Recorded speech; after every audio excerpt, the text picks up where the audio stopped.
Cerca de 100 documentos clasificados de Estados Unidos se filtraron en redes sociales como Twitter y Telegram. Parte de la información son secretos de seguridad nacional sobre la guerra en Ucrania, incluyendo la capacidad de defensa aérea de este país. El juez más antiguo de la Corte Suprema de Estados Unidos, Clarence Thomas, aceptó viajes de lujo financiados por un multimillonario donante del Partido Republicano.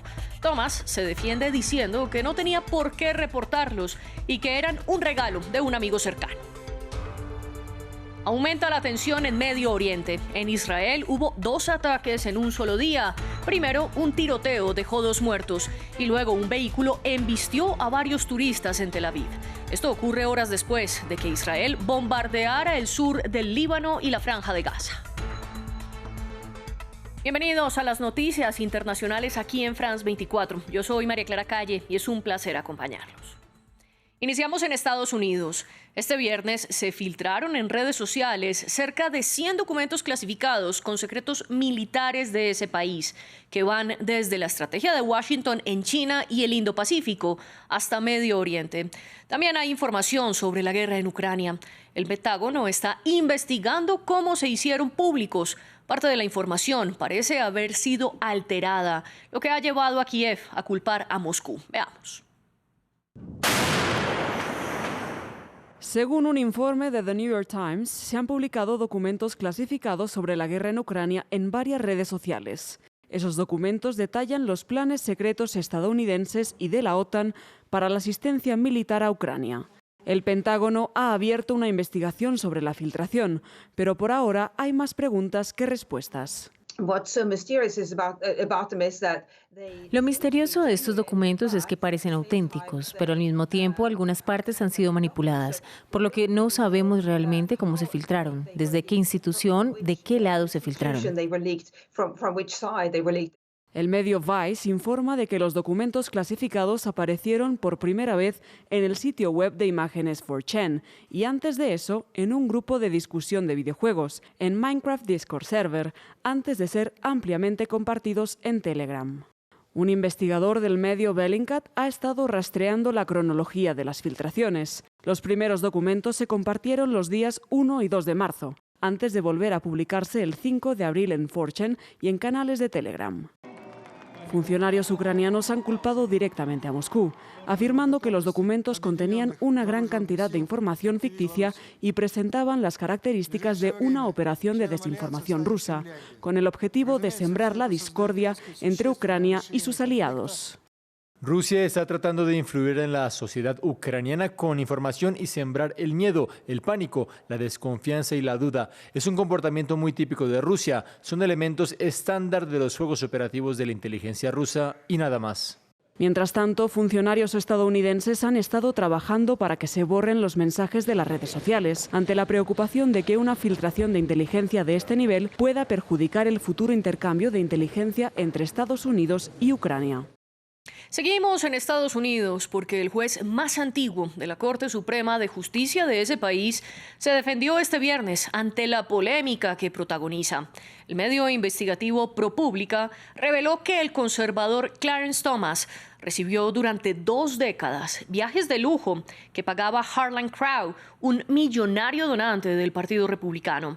Thomas replicó que no está obligado a reportarlos y los catalogó como una hospitalidad por parte de uno de sus amigos más queridos. Marta Moya tiene la historia. La polémica llega a la Corte Suprema de Estados Unidos. El medio sin fines de lucro ProPublica divulgó el jueves un extenso reportaje en el que se refleja que Clarence Thomas, uno de los magistrados del más alto tribunal estadounidense, habría aceptado viajes de lujo por parte del donante millonario del Partido Republicano, Harlan Crow. Desde ProPublica sostienen que la frecuencia de los regalos al juez no tiene precedentes conocidos en la historia moderna de la Corte Suprema. Los obsequios del magnate de Dallas a Thomas incluyen viajes a bordo de yates y jets privados. Sin embargo, el magistrado publicó un comunicado en el que sostiene que hizo todo acorde a la norma y el millonario declaró que con sus regalos nunca trató de influir en las decisiones judiciales de su amigo. A principios de mi mandato en la Corte busqué la orientación de mis colegas y otras personas en el Poder Judicial y me informaron que este tipo de hospitalidad personal de parte de amigos personales cercanos que no tenían asuntos ante la Corte no tenían que ser informados. Siempre he tratado de cumplir con esas pautas que ahora se están cambiando, ya que el comité de la conferencia judicial responsable de la divulgación financiera para todo el Poder Judicial Federal anunció el mes pasado nuevas normas y tengo, por supuesto, intención de seguir esta guía en el futuro. Desde la Casa Blanca, por su parte, evitaron hacer comentarios al respecto. Es algo de lo que debe hablar la Corte Suprema. Simplemente no voy a comentar sobre esto en este momento. ¿Cree que el Congreso debe actuar? Es algo que el Congreso debe discutir. Solo digo que no voy a comentar sobre esto en este momento. La nueva norma que aplica sobre los miembros del Poder Judicial desde el pasado mes obliga a jueces de la Corte Suprema y de los juzgados federales a declarar todo tipo de viajes y obsequios con objeto de mejorar la transparencia de las instituciones. De Estados Unidos pasamos a Medio Oriente, concretamente a Israel, donde hubo 2 ataques este viernes en medio de la escalada de violencia. Primero, un carro fue baleado en la Cisjordania ocupada y 2 mujeres israelíes fallecieron.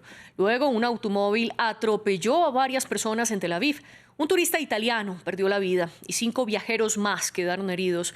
Estos hechos ocurren la misma semana en la que la policía israelí atacó la mezquita de Al-Aqsa en 2 noches consecutivas, a lo que el Líbano y la Franja de Gaza respondieron con misiles. Luego, el ejército de Israel bombardeó a ambos lugares. Este es el informe. Jornada violenta en Israel. Un vehículo se volcó tras intentar un atropellamiento masivo en el paseo marítimo de Tel Aviv. Un agente de policía que se encontraba cerca disparó al conductor del vehículo cuando presuntamente intentó sacar un arma. Se trata del último suceso violento en un nuevo aumento de tensiones en Medio Oriente. Unas horas antes, en el noreste de la Cisjordania ocupada, tuvo lugar otro ataque mortal. 2 hermanas murieron cuando su vehículo fue atacado a tiros cerca de un puesto de control en Hamra. La madre resultó herida. Los ataques ocurren en medio de una escalada de violencia y después de un intercambio de bombardeos entre Israel y milicias palestinas desde la Franja de Gaza y el sur del Líbano, aunque no hay pruebas de vínculos entre los hechos. El primer ministro Benjamin Netanyahu pidió a la policía y fuerzas armadas reforzar la frontera para hacer frente a los ataques. Solo puedo decir una cosa, nuestros enemigos nos están poniendo a prueba de nuevo y una vez más descubrirán, incluso en esta prueba, que permanecemos juntos, unidos, confiados en nuestra rectitud. Por su parte, el grupo islamista Hamas calificó el hecho de heroico. La heroica operación que ha tenido lugar hoy en el Valle del Jordán insiste en que el pueblo palestino y la resistencia están unidos para luchar contra este gobierno de derechas, fascista y extremista.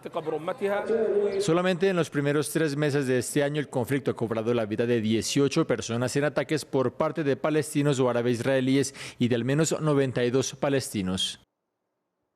Por primera vez desde que es Papa, Francisco no asiste al Vía Crucis del Viernes Santo, una de las fechas más importantes de la fe católica.